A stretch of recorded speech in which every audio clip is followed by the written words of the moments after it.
Pagdating ng Duterte administration, headline yan eh. Headline project yan eh. Yeah, Mindanao Railway.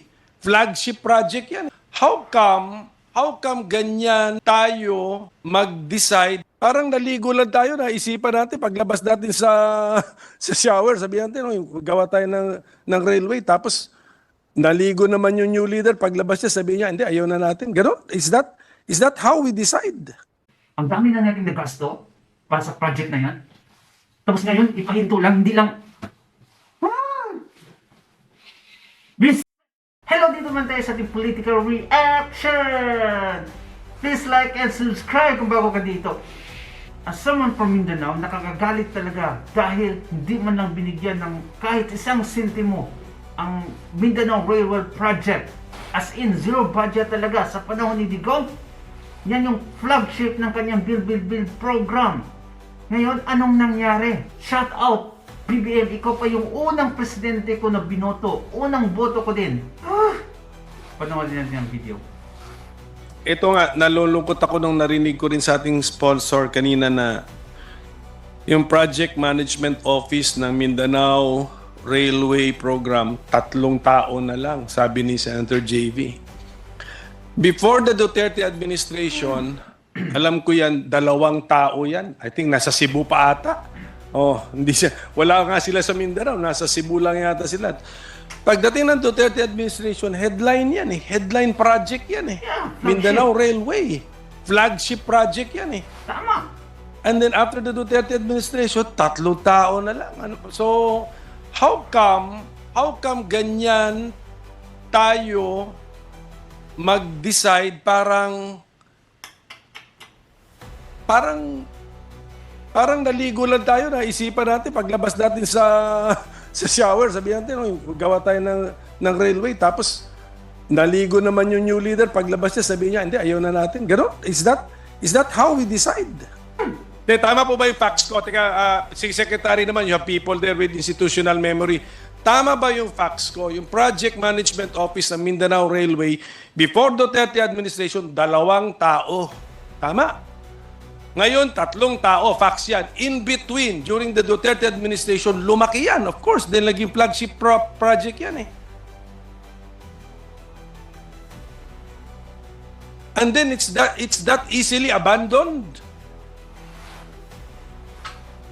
Your Honor, Mr. President, because you are correct, no, that during the Duterte administration, it was, tama kayo na-announce na talaga Mindanao Railway Project will be a flagship project, no, of yung, ano nga ba yun, yung flagship project nila ng Duterte administration, yung kanyang infrastructure. Tagong to Digos naman. That's the phase.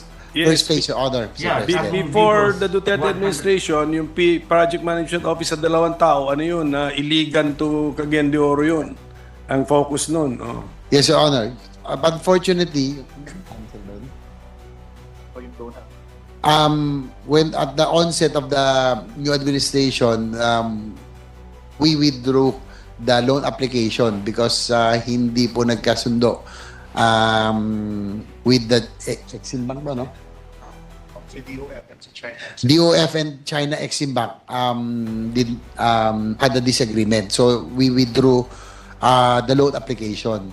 So probably one of the reasons that the DBM did not put funding anymore kasi nga po hindi na po siya ongoing. But ang sa DOTR naman po kasi there's a policy difference sa kanila po kasi they would want to continue funding it because yung mga prerequisites po that were discussed earlier, no, yung pong land acquisition, utilities, relocation has to continue so that because for example, the Mindanao Railway project is a NEDA approved project. This will happen later on. But we're hoping that the DOTR is hoping that the Mindanao Railway project will still be funded para po yung mga prerequisites will be taken care of so that when the project commences in the future, at least po hindi na maulit yung mga same mistakes that we are encountering now with the NSCR and the Metro Manila Subway project. Okay, so the System, Mindanao Railway project is still part of the rail transport program. And Yes, Your Honor. And then when you planned your budget, what is the amount that you gave to the project? So Mindanao Railway project under a program siya. So magkano po? At least Tagum to Digos, nasa 82 billion. Your Honor, Mr. President, Space. the DOTR is requesting 5.4 billion, Your Honor.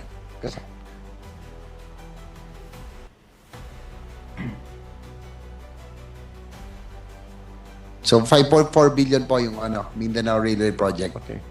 And that is found, if we now examine the committee report, that's in the programmed. Zero po siya lahat. It's not in the NEP, it's not in the GAB. So it's zero, Your Honor, Mr. President. So But they requested. nasa budget request nyo. Okay, wala sa NEP. Okay. Apo. So kaya nga, kunyari, okay. So that we will understand. Therefore, what does that mean, Secretary? That if an administration gives it a zero budget, is the project abandoned? Not necessarily. It's on hold, Your Honor, Mr. President. On hold, okay. On hold, ha? Because it's the Okay. NEDA approved project, so But definitely, we have incurred The word is on expenses hold. Pero pursuant to that project. So, Definitely pwede nating... Yung mga ganyan, yung mga projects on hold, siguro, si Senator Joel Villanueva will have to also track the expenses for projects on hold. Idagdag yun sa commitment fees. Oh. Sige, can we have an example? Example na lang natin. Yung Mindanao Railway Project, how much have we spent for it so far? Sige, kahit yung Tagum to Digos lang, yung portion na yun. Example lang para malaman ng ating mga kababayan. ay nako. while they are looking for the total figures, Your Honor, yung pong Mindanao Railway System Project, yung pong Phase 1, yung pong Tagum to Digos, they have already spent some funds already for the right-of-way acquisition, Yes, acquisition of land. Yeah. They have downloaded some funds to the LGUs, no? For the land acquisition, right? Also yung relocation, among others, no? So ang problema ho ngayon because of sa 2024, Yes, hindi na ho nilagyan, tatlo na lang po yung pong personnel in Mindanao Railway. Yung monitoring will be a challenge. Your Honor. That's why, in-example lang po natin now, how wasteful we are with our money. But this is, yung, hindi naman ito numpisahan sa time ni Secretary, but pinapakita lang po natin yung sistema natin sa gobyerno kasi pera naman ng taong bayan yan eh. So, Stop. ilan po yun? Nakakagalit talaga, promise like, anong nangyari sa yung PBM? Ano yung nangyari ngayon? Sa panahon ni Duterte, build. Pero ngayon, ayuda. Alam siguro ni BBM na hindi na siya makakabalik sa pwesto pagkatapos ng termino niya. At itong mga tambalos-los na mga kasama niya, hindi yan makakabalik sa pwesto. Kaya ngayon, kurap na lang sila para pag alis nila, enough na, may ang kalalagyan nyo. Napakasayang talaga, promise. Like, ang dami na nating nagasto para sa project na yan. Tapos ngayon, ipahinto lang, hindi lang.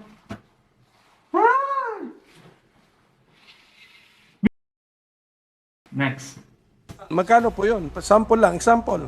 Applyan natin. Your Honor, according to DOTR, they have spent about 5.5 billion now downloaded to LGUs for land acquisition for the right of way of tag. Ito yung first week pa lang.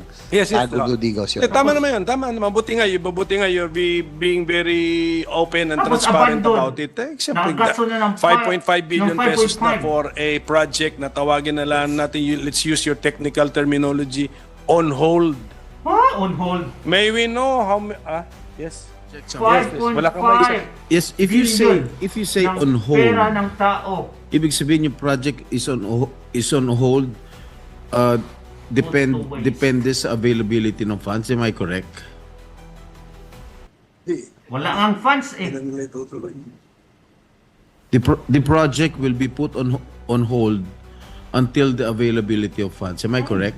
Matatalino naman tong mga senador na to, pero the fact nga is on hold lang yung term nila ginawa dito.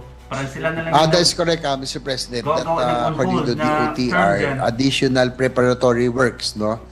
Prior But that to the is loan actually agreement, abandoned. if ever it pushes through, are not being done because of the If ever. lack of funding. In this case, for 2025, Your Honor, Mr. President, yung kanila pong 5.4 billion, yung sa NEP po is zero. So talagang on hold po ito. So paano yun kung wala nang mga funds na darating? So anong magiging Wala na nga. ng structure na yun? Magiging white elephant? Kung wala na halimbawa ng pondo dumating, what will happen to the structure that has been started? Abandon ay nako. Jay, ito. Your Honor, Mr. President, that is why one of the reasons that the DOTR is appealing for funds so that the project management office, for example, of the Mindanao Railway System, would continue. Kasi po sa ngayon, if I may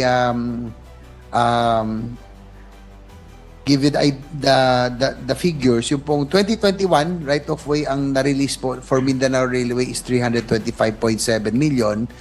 For 2020, 545.6 million that will be used to acquire land that will be used for the right of way of the Mindanao Railway. Ito po yung Tagum to Digos. So may I know what projects are still on hold, if I may?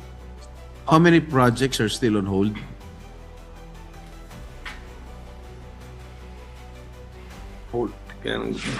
With the intelligence of the minority leader. That was my next question. Your Honor, mostly the railway projects. No? Ito pong Mindanao Railway System, and we can already also consider South Long Haul. Although may funding siya ng konti noong 2024, kung hindi rin po mapupondo ito, it will be on hold also. Ito yung South Long Haul, ito po yung Bicol line, no? From Metro Manila going to So how many Bicol. projects all in all, Mr. Sponsor? Total na. Priority na priority.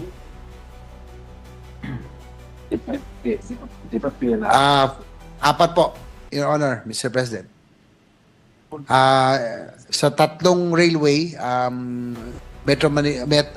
Mindanao Railway, South Long Haul, ito po yung Bicol, and MRT4, ito po yung MRT going to Rizal, no? Ito po yung papuntan Rizal, Taytay Rizal, and isama na rin po yung New Dumaguete Airport Project, no? Which received zero Are allocation. these foreign-funded projects? Yes, Your Honor, Mr. President. So kung hindi nagbigay, BBM ha sa panahon ni ang Duterte, yung mga ang hinihintay budgets natin na yan pondo galing sa labas, so the project will not push through. Your Honor, Mr. President, ito po yung magiging consequences, no? If actual requirements will not be given to these aforementioned projects, no?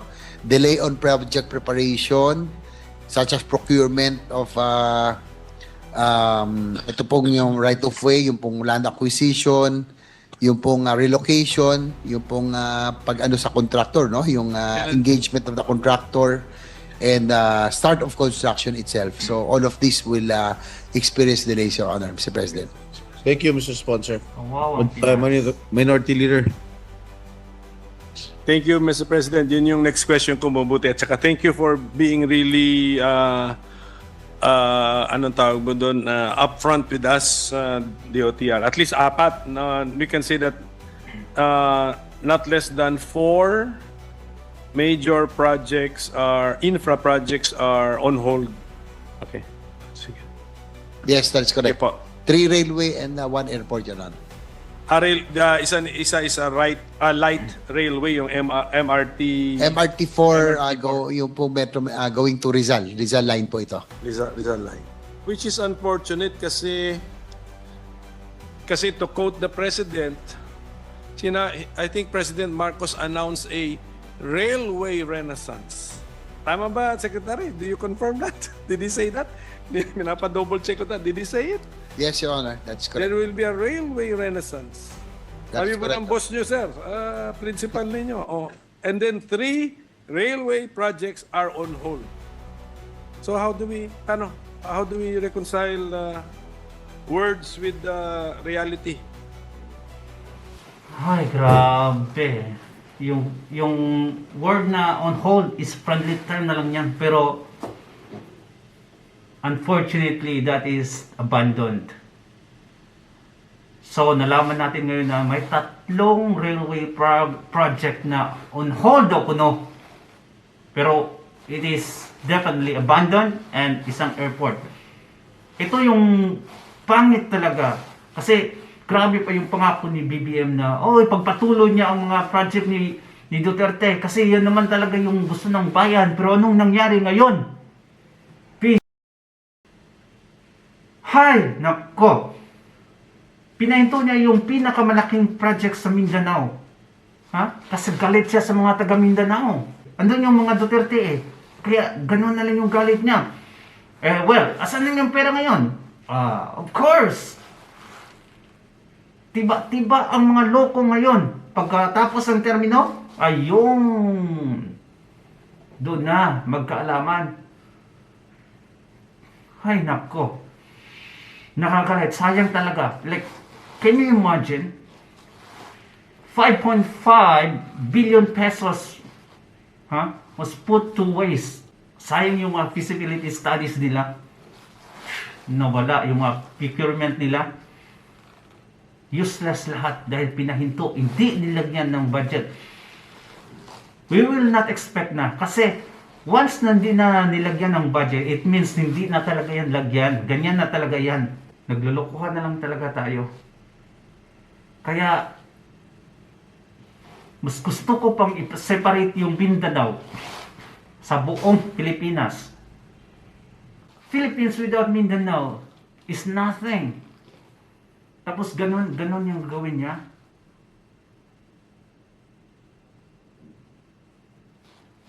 Ay.